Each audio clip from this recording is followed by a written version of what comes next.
How's it going on Tuesday afternoon, about 1 o'clock? April 26, 2022.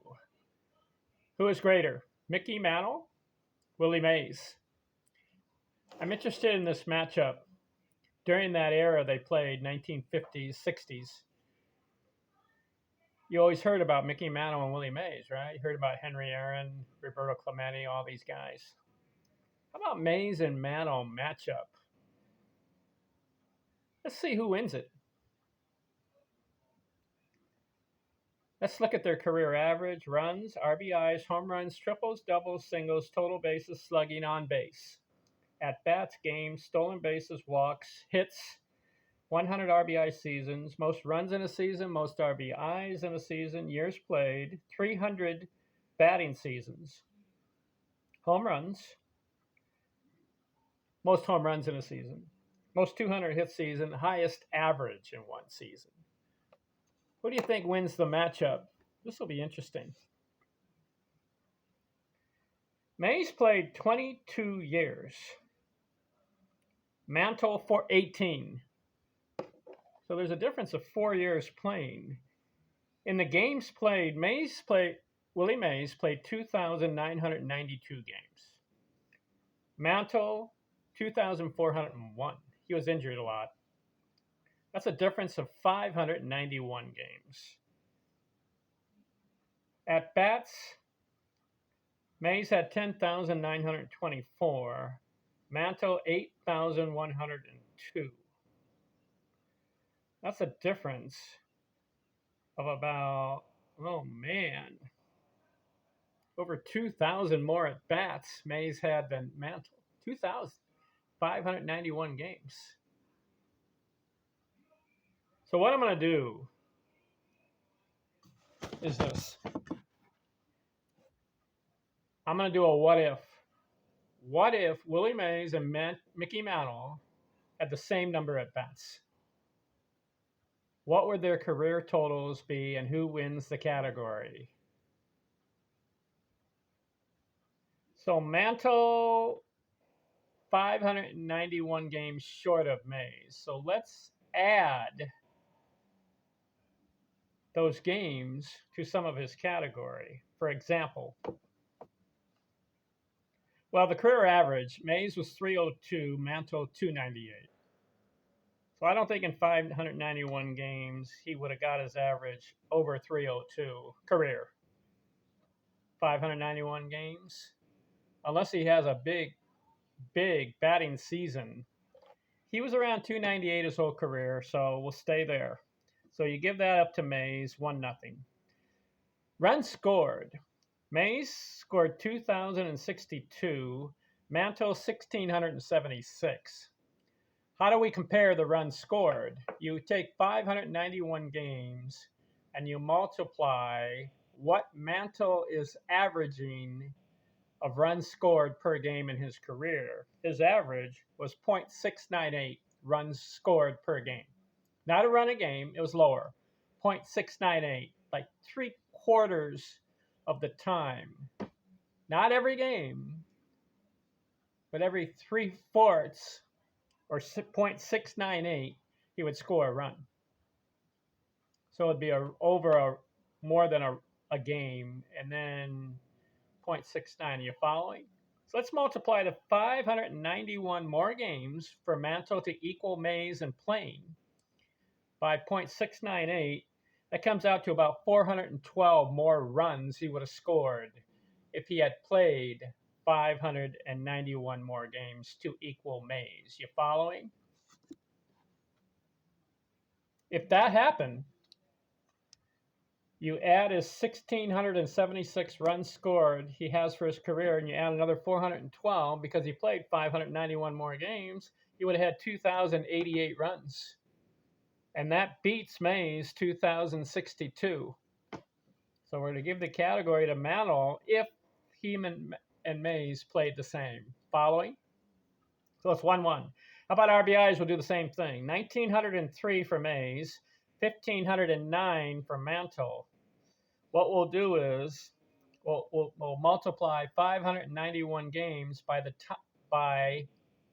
how many RBIs Mantle averaged in his career, and I looked it up. 0.62 RBI per game, not an RBI per game, but 0.062 RBI per game.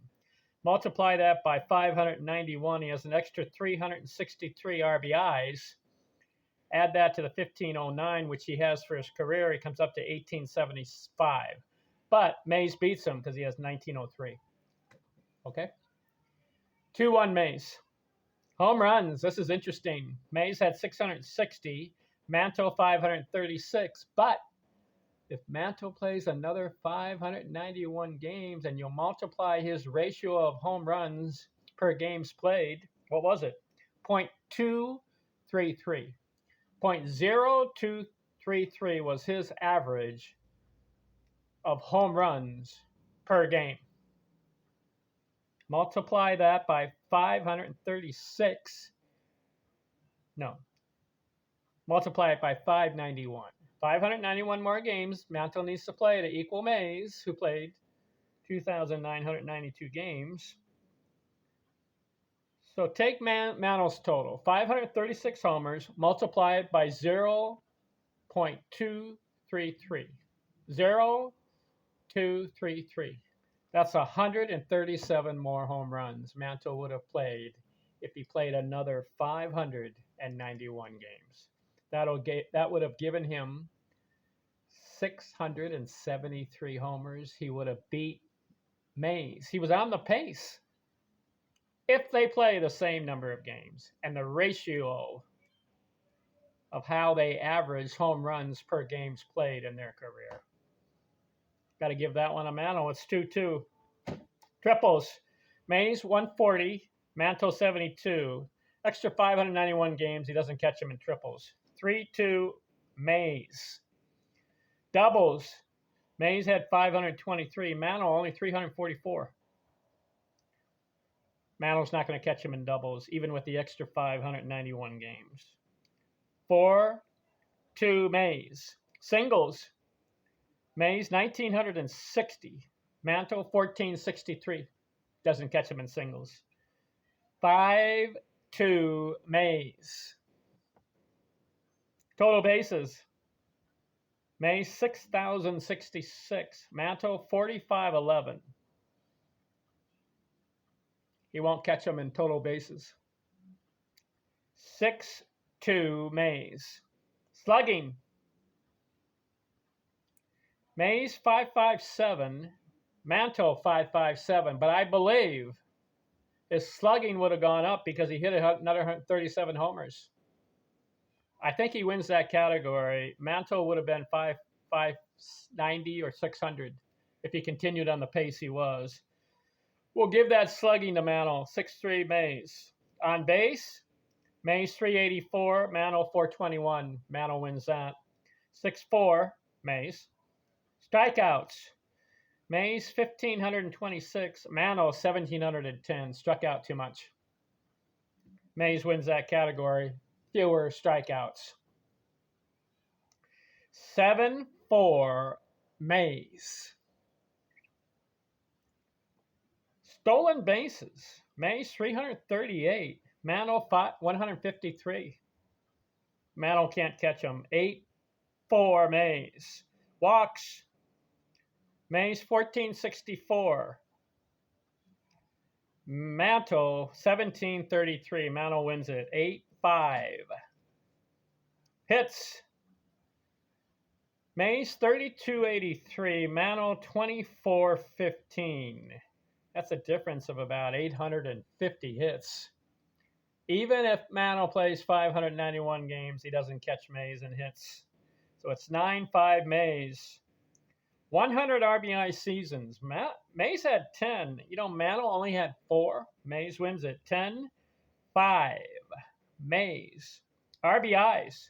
Most for Mays was 141. Mantle had 130, his high. 11-5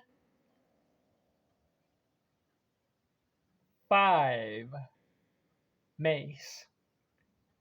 Most runs scored in a season. Mays had 130, but Mantle had 132. Mantle wins it. 11-6.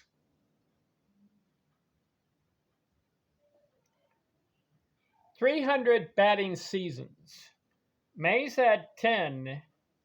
Mantle had 10. But if he plays another 4 years, I believe Mantle gets one more 300 batting season. So we're going to give it to Mantle.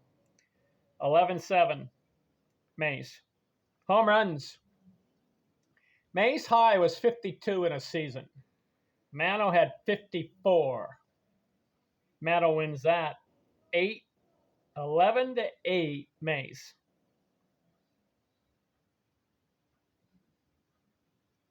200 hit seasons. Mays had one. Mantle did not have 200 hits in one season. You give it to Mays. 12-7.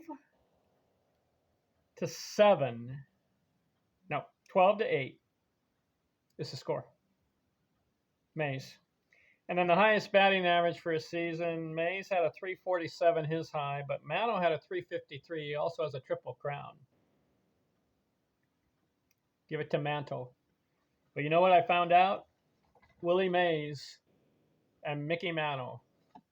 Same number of games, same number at bats. Willie Mays wins in 20 categories. He wins 12-8. So Willie Mays outperformed Mickey Mantle. Too bad he was hurt, Mantle, because maybe he would have had a higher batting average because he was a good runner, fast runner in the beginning. So maybe he slowed down. So a lot of those balls that he hit hard in the infield, they probably threw him out when he couldn't run as fast as he used to. So it lost a lot of infield singles. I was surprised that Mantle didn't have as much doubles. He only had 344. Mays had 523. Mantle had the potential, but what I think is interesting here is Mantle would have scored more runs than Mays. But Mays had more of the RBIs, even if they're equal games. But you know what's interesting? Mantle would have hit more home runs than Mays.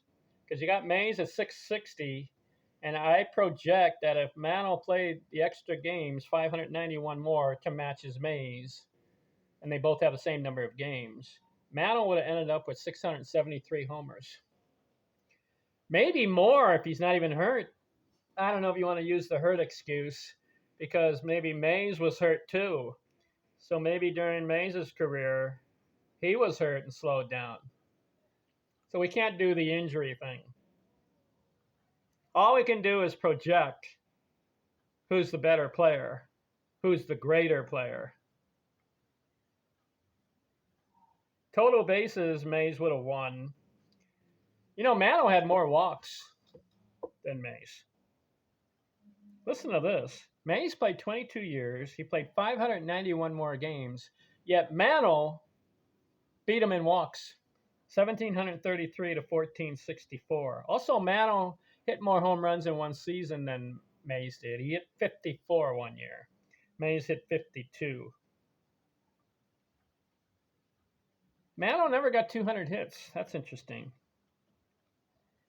And Mantle, if you project, he would have ended up with about 3,000 hits, but that would have been short because Mays has 3,283. I think it's an interesting comparison. Who would you take, Willie Mays or Mickey Mantle? According to this, Willie Mays was a better player than Mickey Mantle. I know some people may like Mickey Mantle over Willie, but according to this, Willie has 12 categories and Mantle has 8. Even though Mantle may be a better slugger, 673 homers he would have ended up with if he had the same number of games as Mays. You know, Mantle was a switch hitter. How does he hit half of his home runs right-handed and half left-handed? You think Willie Mays could have hit the ball out of the park left-handed? Maybe, but he didn't. He hit them all right-handed. Mantle said he was a better right-handed hitter, but yet he goes ahead and bats on the left side and hits it out. I saw one video. He hits a home run right-handed, and it goes over 500 feet. Then I see another video. He hits one left-handed, and it goes 550 feet. How does a player hit a home run 500 feet from both sides of the plate? Could you?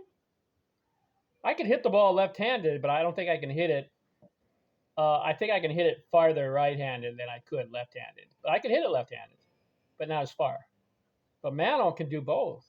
Amazing player, Mickey Mantle. But I'm going to have to take Willie Mays here. Also, Willie Mays had the 338 stolen bases, faster. But Mantle only 153. Again, they say his knees hurt, his legs hurt.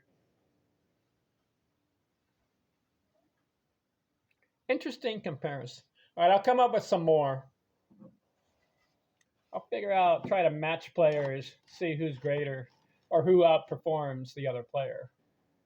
Thanks for watching. Bye-bye.